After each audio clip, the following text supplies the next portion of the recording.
Coffee, the drug of the people.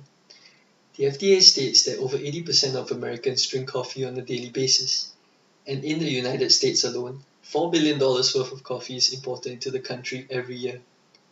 We are no stranger to the fact that coffee is the world's most popular psychoactive drug.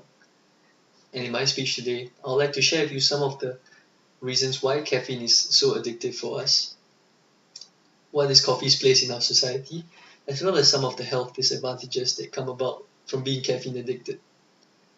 First of all, whether we like it or not, caffeine is a chemically addictive drug. In 1994, caffeine withdrawal was officially labeled as a mental disorder. The effects of caffeine are very similar to contraband drugs such as cocaine as well as ecstasy, whereby the drug tells the brain to release dopamine, which increases the drinker's level of euphoria as well as happiness. But just like any other drug, our liver and our brain become more efficient at metabolizing it.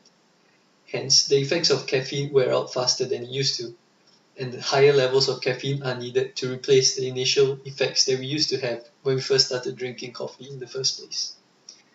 Secondly, coffee can be seen as sort of a social lubricant in our society, just like alcohol. Coffee seems to reduce the awkwardness between people when they meet. For example, many relationships, business deals, and collaborations might have been formed over a cup of coffee. Psychologists have also found out that when someone holds something warm in their hands, for example, like a cup of coffee, they tend to think nicer things about the other person or speak warmly. Lastly, I'd like to share with you some of the health disadvantages that come about from being caffeine addicted.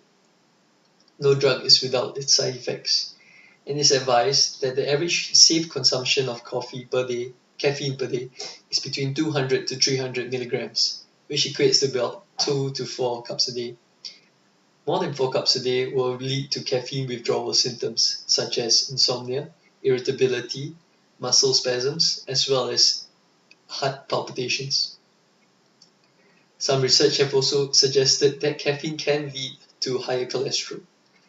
Caffeine also inhibits the body's ability to absorb vitamins and minerals into our system.